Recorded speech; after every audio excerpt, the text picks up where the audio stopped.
24 घंटे में जब भी आपको मौका मिल जाए, कोई भी क्रिया में साक्षी को संभालें। साक्षी के संभालते दो परिणाम होंगे, क्रिया धीमी हो जाएगी, कर्ता क्षीण हो जाएगा, और विचार और बुद्धि कम होने लगेगी। विचार शांत होने लगेंगे, बुद्धि का ऊहापोह बंद हो जाएगा। कोई छोटा सा प्रयोग, कुछ नहीं कर रहे हैं, सांस को ही देखें। सांस भीतर गई बाहर गई, सांस भीतर गई बाहर गई, आप उसको ही देखें। लोग मुझसे पूछते हैं कोई मंत्र दे दें, मैं उनको कहता हूं मंत्र वगैरह ना लें, एक मंत्र परमात्मा ने दिया है, वो श्वास है, उसको देखें। श्वास पहला मंत्र। बच्चा पहला पैदा होते ही पहला काम करता है श्वास लेने का, और आदमी जब मरता है तो आखिरी काम करता है श्वास लेने का।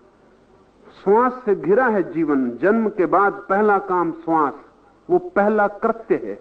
आप श्वास लेके ही करता हुए हैं, इसलिए अगर आप श्वास को देख सकें तो आप पहले कृत्य के पहले पहुंच जाएंगे। आपको उस जीवन का पता चलेगा जो श्वास लेने के भी पहले था, जो जन्म के पहले था। अगर आप श्वास को देखने में समर्थ हो जाएं तो आपको पता चल जाएगा कि मृत्यु शरीर की होगी, श्वास की होगी, आपकी नहीं होने वाली। आप श्वास से अलग है। बुद्ध ने बहुत जोर दिया आनापान सती योग, श्वास के आने जाने को देखने का योग।